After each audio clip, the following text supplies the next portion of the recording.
Et nous vous retrouvons pour la dernière partie de cette émission. Nous parlons à présent du Togo, tenue uniforme pour les élèves du secondaire.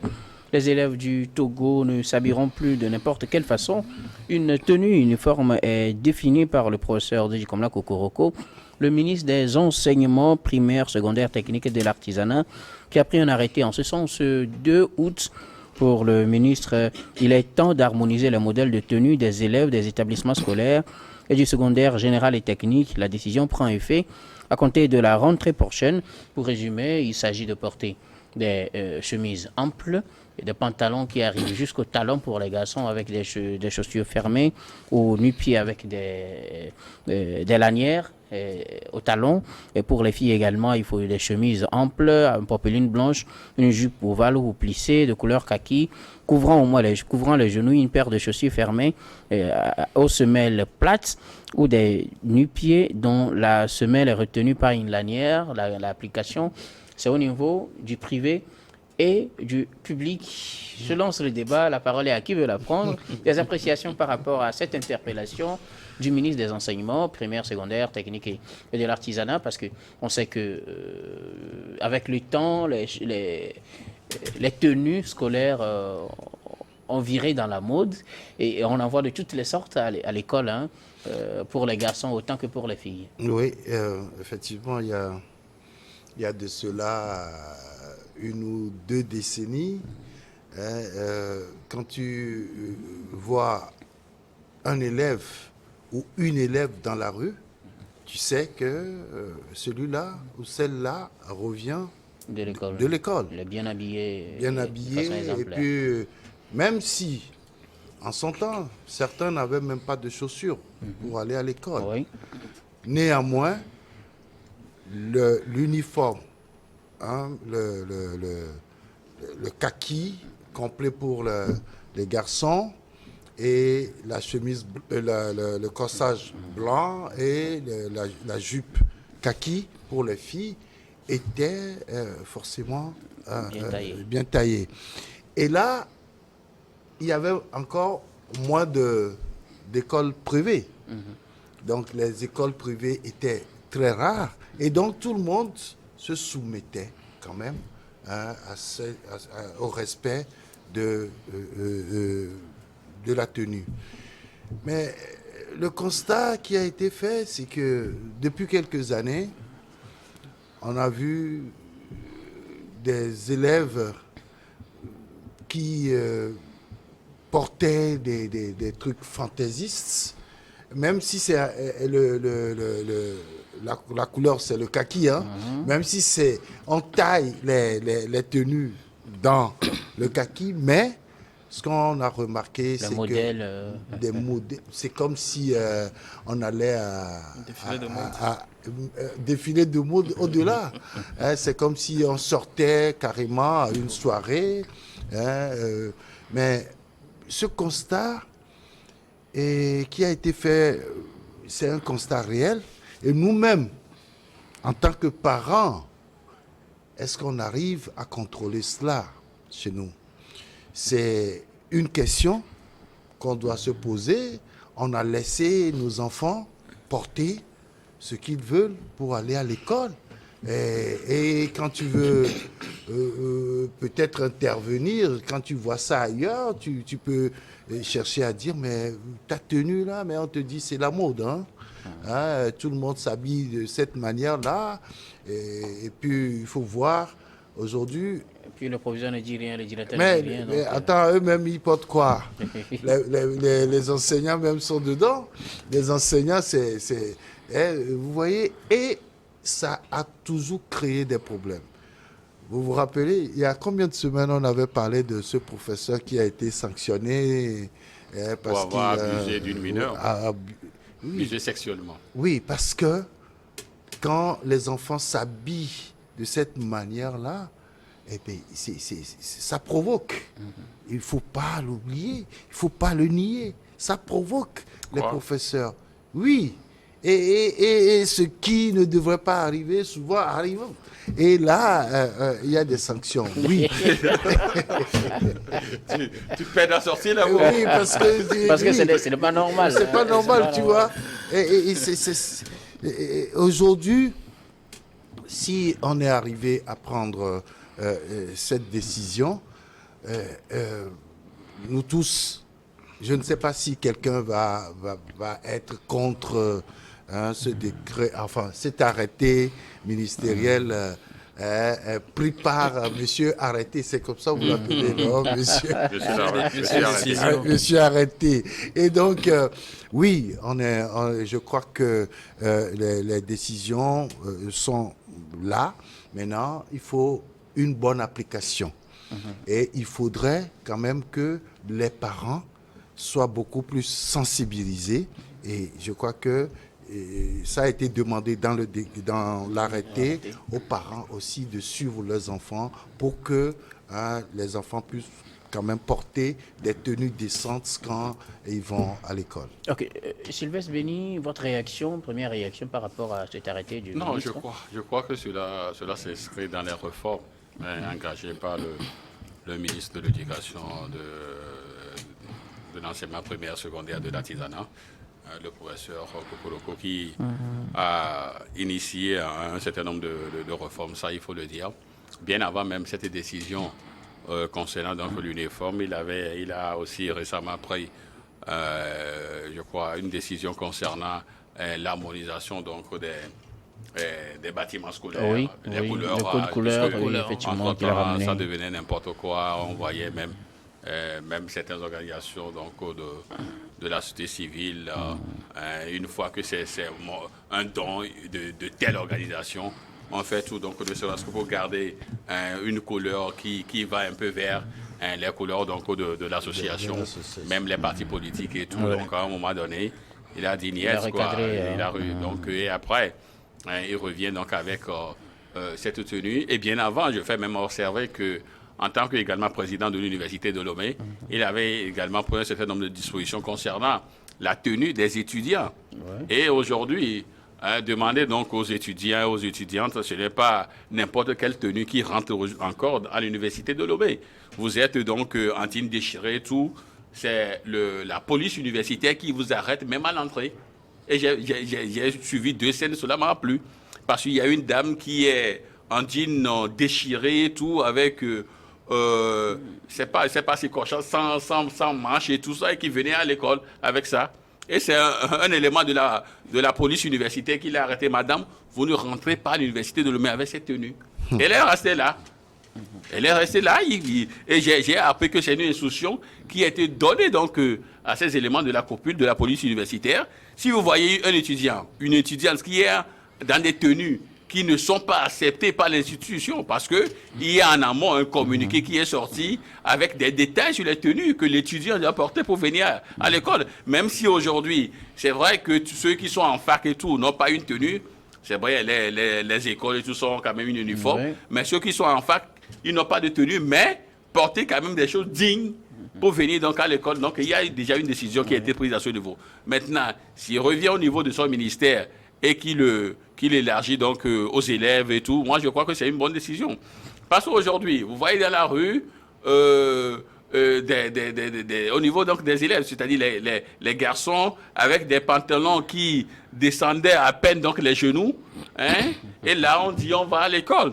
Vous prenez donc les filles ou avec des tenues, des jupes qui moulent leur corps, hein, vous laissant transparent leur forme, c'est-à-dire des fesses généreuses avec au niveau donc souffrez peut-être du terme des seins pointus et tout ça, mais l'enseignant qui est là, il y a aussi des seins tombants. Hein. Oui, malheureusement, il y a aussi mais avec tout ça là, le professeur qui est en face de vous ne peut pas être dans les bonnes dispositions psychologiques pour faire son cours. Voyez-vous, donc aujourd'hui, je crois que ça permet également d'alléger un peu la tâche aux enseignants, parce qu'il y a quand même je ne veux pas dire des mini-jupes, mais des micro-jupes, hein, que malheureusement on retrouve dans nos établissements, hein, la dame qui est derrière et qui n'arrive pas à discipliner ses jambes.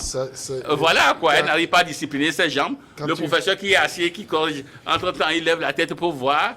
Et devant, il est devant donc le fait accompli, l'écran qui est là, ça va l'indisposer, voyez-vous. Donc aujourd'hui, je crois que c'est une décision salutaire et donc il faudrait qu'on commence à l'appliquer. Et depuis que ce ministre est arrivé, vous avez vu que c'est une équipe qui travaille, c'est un collège. Si cela ne vient pas du ministère, ça vient peut-être de la direction régionale de l'éducation, ça vient peut-être de l'inspection. Donc ça veut dire que c'est une équipe, c'est tout le monde au travail. C'est-à-dire que si c'est le ministre qui vient constater qu'il y a telle défaillance au niveau donc de ta région ou de l'inspection, c'est toi qui seras sanctionné.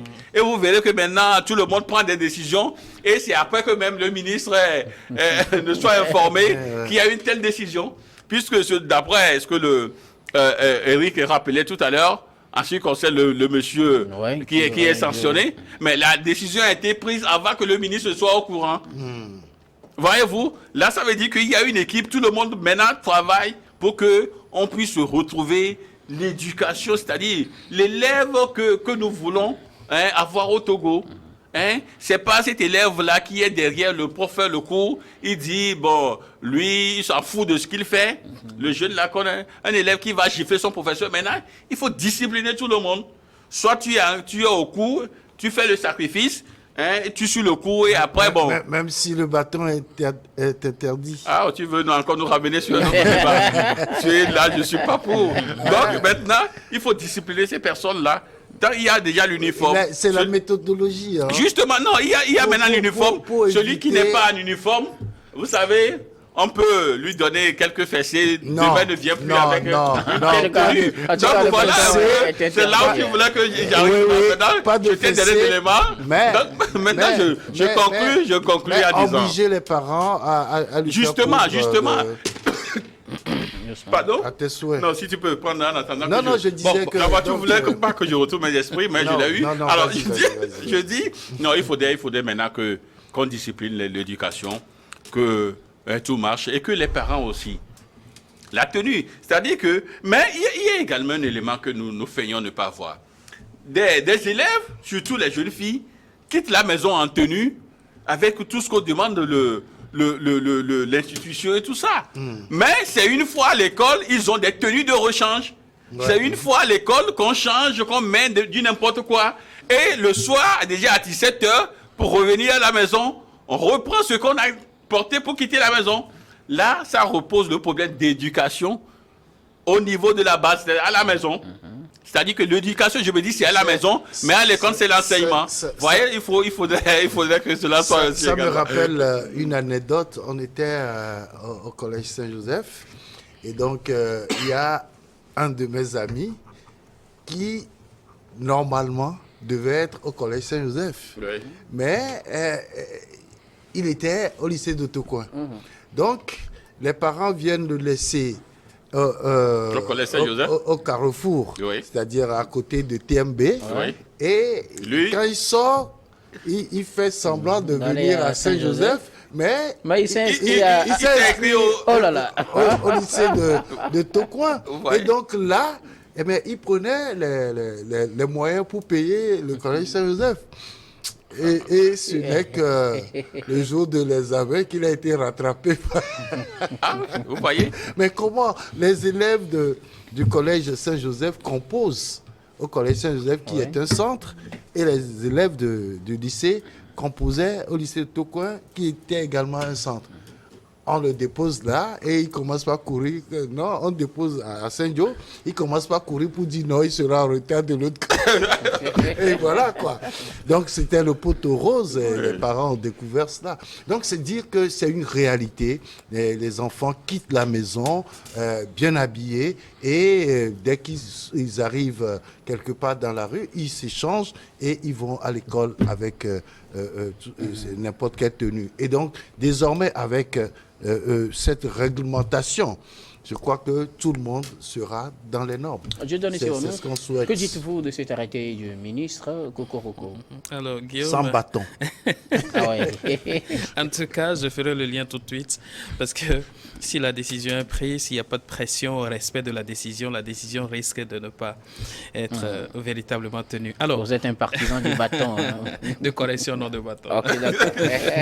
Alors, si je dis des décisions que le ministre Kokoroko continue de prendre dans le secteur de l'éducation, partant de l'harmonisation du règlement des cours de répétition qui sont devenus un fonds de commerce au niveau des écoles privées. Le ministre a également pris des décisions allant dans ce sens. Je crois que des améliorations s'observent à ce niveau. Et aussi, on venait de le dire, les codes couleurs des bâtiments, je crois, c'est des décisions véritablement que moi, je salue. Et s'il y a une décision encore à applaudir, je crois que c'est la récente au sujet des tenues au niveau du secondaire. C'est un véritable problème. Aujourd'hui, même si les élèves ou alors l'élève est en kaki, tu as du mal à savoir si c'est un élève, une élève ou alors non, parce que tout le monde peut porter le kaki. Hein. Mais identifier ce kaki, cette tenue par rapport à la couture, la manière dont c'est confectionné, c'est ça qui fait de l'élève élève et ça qui fait de l'apprenante l'apprenante. Mais malheureusement aujourd'hui, on a du mal à faire ces identifications. Mais avec cette décision, je pense qu'il va y avoir un peu de l'ordre dans le secteur. Vous voyez des jeunes garçons ou alors des garçons, même avant de mettre le pantalon, c'est tellement tuyau, c'est tellement tunique qu'il faut mettre de plastique au pied. Voilà, mettre de plastique au pied et de foutre maintenant le pied dans le pantalon. Tout ça là, pourquoi? Juste pour paraître, alors que l'école, c'est pour avoir la tête. Malheureusement, les apprenants, nos apprenants d'aujourd'hui veulent plutôt faire une exhibition de leur apparence et ça donne de n'importe quoi. Encore au niveau des filles, ce sont des tenues tendancieuses. Si ce n'est pas pour plaire à un garçon, ou alors c'est pour faire tomber le surveillant peut-être qui ne doit plus sévir, ou alors c'est pour faire tomber l'enseignant, c'est pour faire tomber le directeur. Lorsqu'on parle d'abus sexuels en milieu scolaire, il y a des détails aussi certaines fois malheureusement qu'on laisse de côté, qu'on n'énumère pas, alors que c'est des détails aussi très importants sur lesquels il faut travailler. Et je pense que cette décision serait un train, serait une réponse à certains de ces détails. Il y a détails là, notamment l'exhibition des filles en milieu scolaire. Lorsque vous laissez vos parties intimes s'exposer, qu'est-ce que vous voulez qu'on en fasse? Et tout le monde n'a pas toujours la, comment dirais-je, la maîtrise de soi. Bon, maîtrise de soi, c'est encore la retenue, voilà. Cette moralité-là, mais malheureusement, alors ceux qui sont ou alors signent les mêmes papiers que l'instinct vont tomber sur vous et ce qui ne devrait pas se passer se passe. Bon, ceux qu'on sanctionne sont ceux qu'on découvre. Ceux qu'on sanctionne sont ceux qu'on arrive à prendre la main dans le sac. Mais beaucoup tombent sur des situations et se retrouvent à la maison avec des grossesses.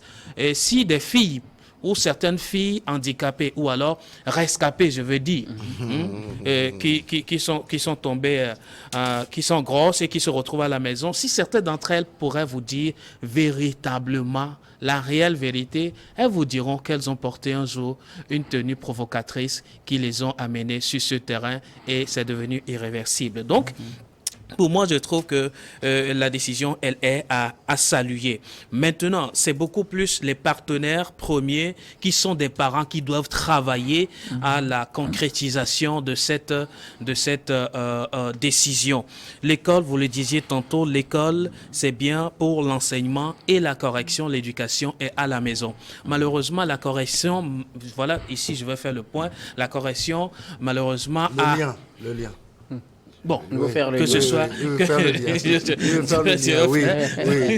D'accord, je vais faire le pont, je vais faire le lien à la fois. Ouais. Si la correction manque à l'école, ce n'est pas à la maison que la correction va véritablement avoir lieu. À l'école, lorsque vous demandez de ne pas faire usage de cette petite correction de bâton par moment, Je dis bien par moment, de façon modérée. Et non dans la violence. Et non dans la violence. Délibérée et gratuite. Délibérée et gratuite. Le truc est que le par moment, ce sera selon.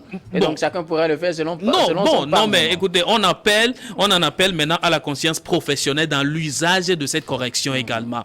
Donc, lorsque vous voyez une fille qui pense que ses fesses pourront vous plaire et au contraire, vous utilisez le bâton pour démotiver les fesses, alors demain, elle ne va plus les exposer devant vous. Maintenant, on vous refuse d'utiliser ce petit bâton-là pour corriger. Mais comment ça va se passer? Vous ne voyez pas les jeunes que nous donner avons d'autres aujourd'hui. Voilà, les jeunes que nous avons aujourd'hui ont 1001 moyens pour contourner des décisions. Ça, il faut qu'on se le dise. Les parents ne peuvent pas accepter avoir des enfants dans des tenues provocatrices venir à l'école. Vous l'avez dit tantôt, il y en a qui ont 2, 3 tenues. Une est pour papa et maman à la maison. Lorsqu'on sort sur le Zémidia, on descend sur son ami à d'à côté, on se change. Il y a alors des bâtiments même qui sont aux alentours de l'établissement. C'est là les vestiaires. On se remet dans une autre tenue et on vient à l'école. Papa ne connaît pas son enfant. Maman ne connaît pas son enfant. Vous voyez, malheureusement. Il peut tout faire. Et donc, il faut à l'école maintenant qu'on arrive à les corriger un peu. Et maintenant, vous nous refusez aussi le bâton. De temps à autre, on sort le petit bâton. Pas dans la violence. Voilà. Malheureusement, oui, pas dans la violence. Maintenant, Ce qui est évident, de temps à autre, Hein? mais les gens peuvent l'ériger en règle. Non, non, pas forcément. Malheureusement. Tout le monde sait aujourd'hui que l'usage abusif du bâton est interdit. Le truc, jusque-là, ça fait déjà des années qu'on n'utilise plus le bâton à l'école. Officiellement, oui. Oui. Bon, ce que je voudrais, la nuance... Tout va bien. Ah, Tout va bien. En mais tout si cas, tout va bien, le ministre ne se tirait pas encore. elle ne serait pas obligée de suspendre des on va gens. essayer de donner Voilà. Tout va bien. Ce que C'est je qu'il y a voudrais... une méthodologie qu'on est en train d'utiliser pour que définitivement le bâton ne soit plus utilisé. Très bien, merci. Ouais, ouais, Alors, oui. ce que je voudrais ajouter, c'est beaucoup plus au niveau des privés. C'est vrai que la décision concerne également les privés. Mais n'oubliez pas que les privés sont sur un terrain commercial et l'élève est tenté d'aller vers là où il y a plus de liberté. Donc, c'est un appel à formuler également au niveau des privés, à tenir véritablement compte de cette décision, à l'appliquer dans toutes ses rigueurs. Pour ne pas dire, oui, ici, on n'est pas trop violent avec cette décision-là, on laisse faire un peu, et donc tous les enfants vont vouloir aller là-bas. Mais là où on dit non, c'est là où, si tu ne te mets pas bien en tenue, tu ne t'habilles pas bien, tu n'as pas assez à l'école, les enfants ont tendance à vider cet établissement-là pour aller là où il y a plus de facilité, il y a plus de lassisme. Même, je te rassure. c'est Oui. pas Non, eux je te qui rassure vont qu'aujourd'hui, s'inscrire. aujourd'hui, même les privés sont au pas. Pourquoi? La dernière décision Oui, dont oui, nous concernant les- concernant l'exclusion de cet enseignant, c'est dans un privé. Et c'est la direction, ça je doit crois que c'est la vraiment direction régionale de l'éducation qui a pris une telle décision, Oui. pas dans un public. Non. Donc ça veut dire qu'eux aussi aujourd'hui, ils sont surveillés, ils sont au pas. Il faut plus. Et là même, il y aura beaucoup qui ne vont pas ouvrir à la rentrée Bon, prochaine. ouais, c'est des faits. Donc, il faut beaucoup plus d'appels au niveau des privés. Et moi, là où j'attends encore le ministre, c'est au niveau des coiffures. On a beaucoup parlé des tenues. Les coiffures, c'est un véritable désastre aujourd'hui dans le secteur de l'éducation. Quand vous voyez les jeunes filles qui vont à l'école, surtout au niveau des privés, il y a certains privés qui n'ont pas de modèle en termes de coiffure. Il y en a même qui sont en bigarré. Les élèves peuvent venir en n'importe quoi, ça dit, ils portent toutes sortes d'habits. Voilà, c'est aussi leur stratégie. Donc, il faut vraiment qu'on soit beaucoup plus regardant lorsqu'on prend de telles décisions, qu'il y ait un comité d'éveil qui véritablement assure l'applicabilité ou alors la réalité des faits dans ces différents établissements. Je pense que notre éducation va reprendre sa lettre de noblesse. D'ailleurs, l'éducation au Togo est une référence en tout cas. Ah oui, et il faut dire que cet arrêté du ministre évoque un autre aspect aussi, c'est concernant les établissements qui ont des t-shirts à leur effigie. Il ne suffit pas juste de dire qu'on a un t-shirt et qu'il faut le vendre à n'importe quel prix. Justement. Tout sera maintenant décidé en Harmonisé, accord avec voilà. le comité des parents d'élèves. Justement, je crois que c'est également une décision, peut-être sous feu du temps, peut-être on va encore reprendre cela à saluer. Parce qu'aujourd'hui, il y a des privés, c'est vrai qu'ils sont abus lucratifs, il y a du commerce derrière et tout ça, mais il y a des gens qui exagèrent. Il y a des établissements où même les tenues de sport ne sont achetées qu'au sein de l'établissement. Oui.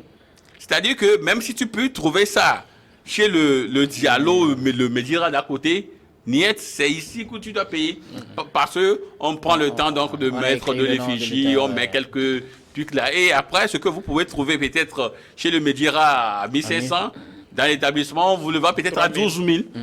Mais vous ne pouvez rien parce que si l'élève ne porte pas, bon, il sera sanctionné, il n'a pas de notes et tout ça. C'est pourquoi je dis, je salue encore une telle mesure, parce qu'il y a aujourd'hui maintenant un comité de parents d'élèves qui est associé, qui va étudier, qui discute de tout ça.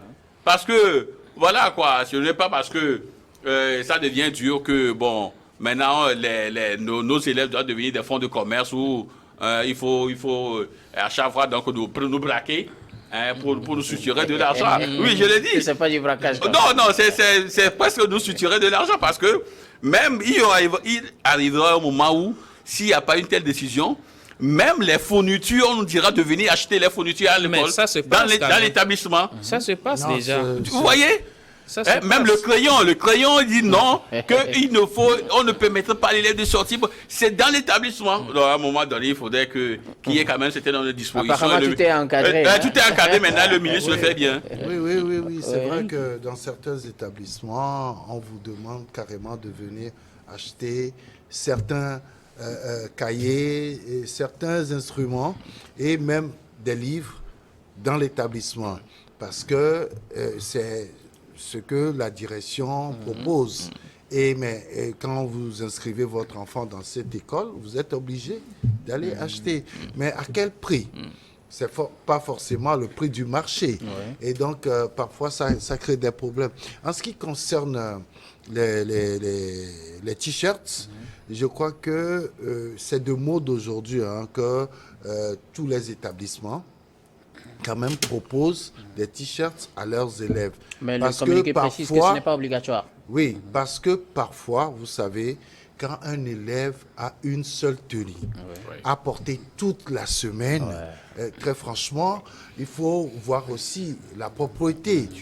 Parfois, surtout des jeunes filles, le corsage est déjà sale le lundi, et c'est ça, elle va porter toute la semaine. Parce que en arrivant à la maison le soir, personne n'a vu pour lui dire tu peux laver, sécher, reporter le lendemain. Parfois, l'enfant te dit je ne veux pas que ça soit toujours mouillé le lendemain. Voilà, c'est des situations. Donc, les établissements proposent les t-shirts. Et donc, ce que demande le ministère aujourd'hui, que ces t-shirts soient estampillés au nom de l'établissement et maintenant que les coûts soient discutés avec le comité des parents d'élèves. Ça veut dire que, vous savez, un t-shirt, ça dépend de quel genre de t-shirt. Il y a des t-shirts sans col, il y a des t-shirts avec col, et chaque t-shirt a son coût sur le marché. Maintenant, quand on vient y placer quand même l'effigie de l'établissement, ça a également un coût. Donc tout ça, on va préférer discuter avec les parents d'élèves qui vont accepter le coût de revient de ces t-shirts-là qu'on va vendre à leurs enfants. Moi, je salue beaucoup plus l'aspect facultatif de ces t-shirts-là.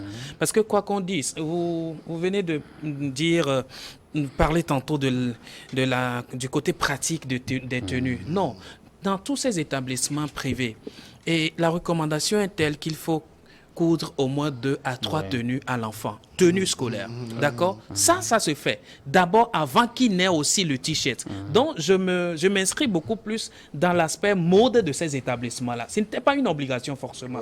Un élève qui a 3 tenues dans la semaine, on pourrait s'arrêter au niveau des tenues au lieu de revenir forcément sur soit Lacoste ou alors les t-shirts. Ok, c'est une mode. Et cela se passe dans surtout les établissements privés. Maintenant, quand ils acceptent, ils optent pour ces modes-là, il va falloir quand même qu'ils tiennent compte du coût de la vie et du pouvoir d'achat des parents. Des fois, c'est une imposition carré. Si vous n'achetez pas cela au coût indiqué, vous ne pourrez pas avoir accès à l'établissement. Je pense qu'il faut avoir vraiment un comité de veille, surtout dans les privés, pour pouvoir vérifier ces nombre de choses. Les livres, vous ne pourrez pas acheter des livres vous-même. Il faut les louer forcément à l'école. C'est des stratégies des privés. En tout cas, merci. Merci beaucoup pour vos contributions. On va faire un dernier tour de table pour les conclusions. Quelques secondes, le temps est déjà contre nous, Sylvestre. Conclusion, de écoutez, façon générale, tous les sujets abordés, un dernier mot. non, si les sujets abordés, je crois que je voulais revenir un peu sur le coup d'État parce que j'ai eu dire que la CEDEAO revient sur sa décision donc d'une intervention militaire au Niger. Je crois que c'était prévisible. C'était des discours un peu osés, audacieux et un discours tenu dans des conditions qu'eux-mêmes ne maîtrisaient pas. Donc c'était normal qu'ils reviennent sur leur décision d'intervenir militairement au Niger.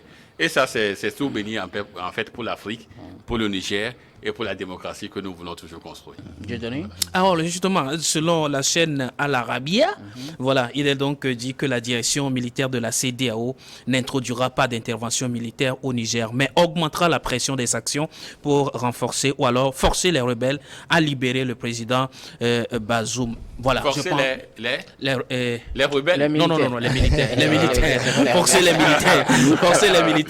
Je pense que c'est un abus ici, forcer les militaires à libérer le président Bazoum. Moi, je pense que c'est cadeau RFI. Donc je me dis que c'est normal qu'on C'est à l'Arabia. C'est à l'Arabia. Je me dis que c'est l'une des meilleures décisions aujourd'hui que la CEDEAO a commencé par prendre. Je pense qu'il faut aller dans le sens de ces négociations et arriver à atteindre un objectif pacifique sur le continent.